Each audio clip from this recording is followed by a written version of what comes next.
A esta hora me acompaña en Washington, D.C. Martín Rodil, es el presidente del Venezuelan American Leadership Council. Bienvenido, gracias por estar con nosotros, gracias por atendernos. Carlos, muchas gracias por tu invitación. Un placer estar aquí con ustedes. El placer es nuestro, por supuesto. Poca participación, mucha represión a opositores, muertos, agresiones a la prensa, presión a los trabajadores públicos. Es lo que hemos registrado hoy en Venezuela y previo a esta jornada de hoy, un tono amenazante de Nicolás Maduro contra presidentes y organizaciones internacionales que se han pronunciado en contra de la constituyente que él mismo promueve. ¿En qué va a terminar todo esto?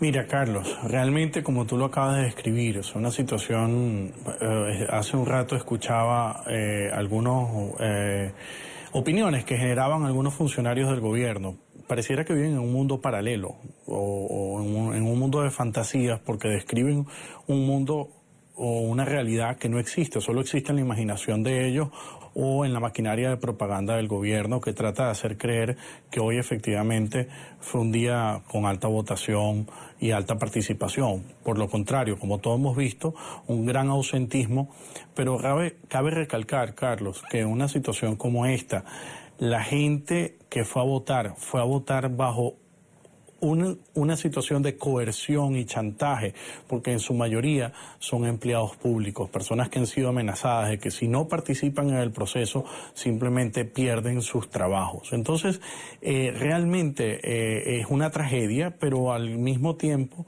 es un claro mensaje del pueblo venezolano que le está diciendo a esta mafia que gobierna Venezuela, a este dictador, ya basta, se tienen que ir.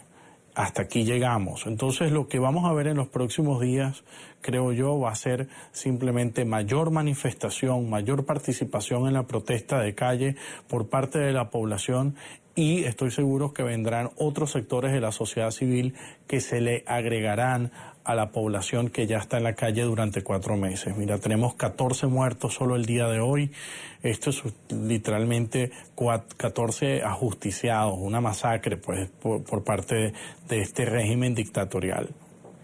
Para muchos venezolanos, señor Rodil, que hoy están en las calles rechazando esta propuesta constituyente de Nicolás Maduro, que ya cumplieron más de 4 meses en las calles también rechazando las políticas del gobierno bolivariano, lo que ocurre hoy es el golpe más fuerte de la historia de la democracia en Venezuela. ¿Eso se ve así? ¿Ese clamor del venezolano se ve desde fuera, así de esa manera que lo relata cualquier ciudadano en este momento en las calles en Venezuela? Absolutamente. Mira, te puedo hablar que desde aquí, desde Washington, con todas las personas que nosotros hemos tenido la oportunidad de hablar dentro y fuera del gobierno de Estados Unidos, que están observando la situación de Venezuela, perciben eso que tú estás diciendo. Pero adicionalmente, cuando ves que países del hemisferio occidental y algunos no del hemisferio occidental, todos han empezado a pronunciar en cuanto a no reconocer los resultados de este fraude que monta hoy el gobierno, un fraude de proporciones gigantescas, precisamente hacen o confirman esa percepción que tú señalabas. Ahora, de acuerdo con el diario Wall Street Journal, el gobierno estadounidense analiza en este momento imponer nuevas sanciones económicas a Venezuela que afectarían directamente a la industria del petróleo, pero que según funcionarios no serían directamente un embargo. ¿De qué tipo de medidas estaríamos hablando las que estaría estudiando Estados Unidos, la administración de Donald Trump, contra el gobierno de Nicolás Maduro?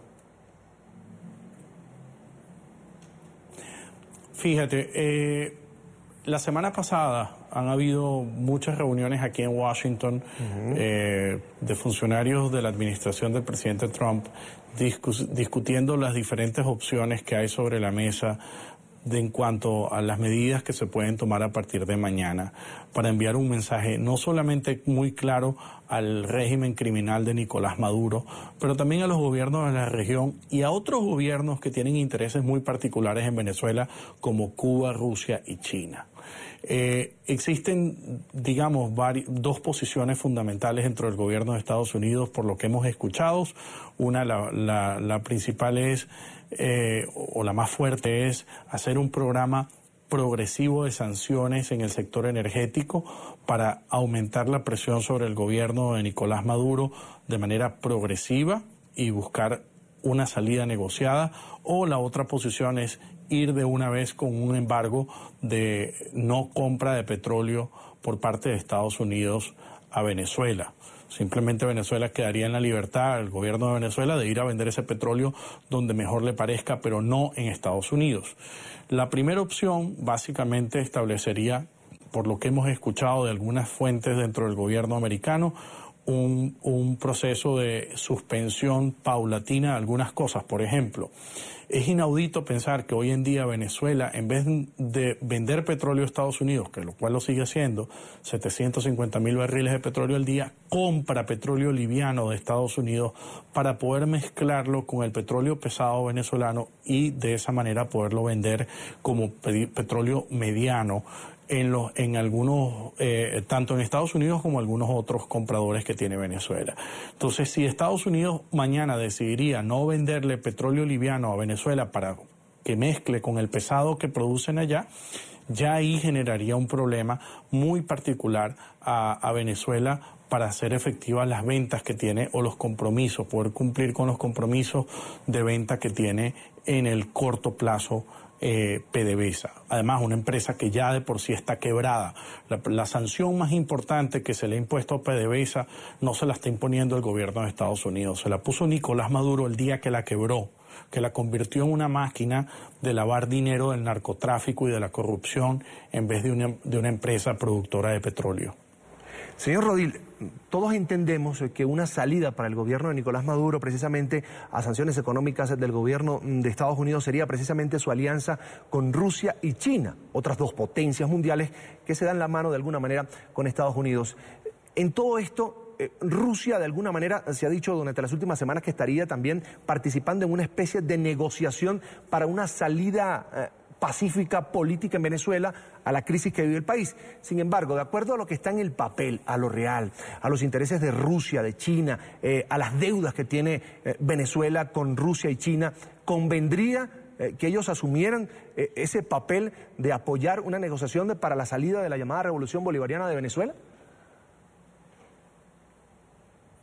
Mira, definitivamente en el caso de China, voy a hablar primero del caso de China y después podemos hablar del caso de Rusia, pero en el caso de China, China realmente es el único país, o el más importante, el país de los países a los cuales Venezuela le debe dinero. Venezuela no le debe nada a Estados Unidos en este momento, pero a China le debe cerca de 35.000 millones de dólares más o menos por el programa de préstamo que estableció China con Venezuela, que se llamó el Fondo Chino. O sea, si Estados Unidos hoy dejaría de comprar petróleo a Venezuela, el primer afectado sería China, que Venezuela le envía al día 500.000 barriles de petróleo como parte o forma de pago por esa deuda adquirida en los años anteriores.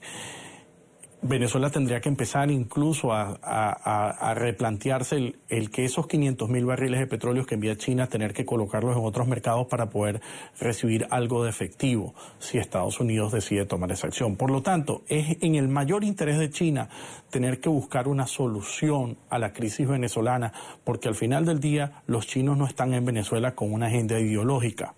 Simplemente una agenda de negocios, una agenda energética, una agenda de largo plazo, y a los cuales a los chinos serían los más beneficiados de que en Venezuela ocurra una transición y que vuelva a Venezuela un gobierno que funcione y que pueda controlar el negocio petrolero en Venezuela. Entonces, en el caso de China, yo no veo cómo los chinos no podrían sino buscar una salida a esta crisis. Yo creo que ellos están más claros que nadie que Nicolás Maduro es incapaz de administrar absolutamente nada de manera normal o eficiente. En el caso de Rusia es un poquito distinto al de China, no tiene una deuda como la que tiene China, tiene posiciones un poco más de intereses geopolíticos e ideológicos que en el caso de China, pero yo creo también que los rusos deben estar pensando que por lo que sus analistas estarán viendo, al igual que estamos viendo todos, que esta es una situación insostenible. Esto es insostenible y bueno, simplemente si ellos quieren apoyar a Nicolás Maduro van a tener que traer una chequera y una chequera muy gorda para darle dinero a Nicolás Maduro y poderlo sostener, porque al final del día esto es un tema numérico. Eso es un país quebrado, eso es un gobierno que quebró a un país entero. Bien, quiero agradecer a Martín Rodil, es el presidente del Venezuelan American Leadership Council, por estar con nosotros, por supuesto, estos minutos aquí en la tarde de fin de semana. Martín, es un placer. Hasta la próxima. Muchísimas gracias, Carlos, por tu invitación. Siempre a la orden. Gracias a ti.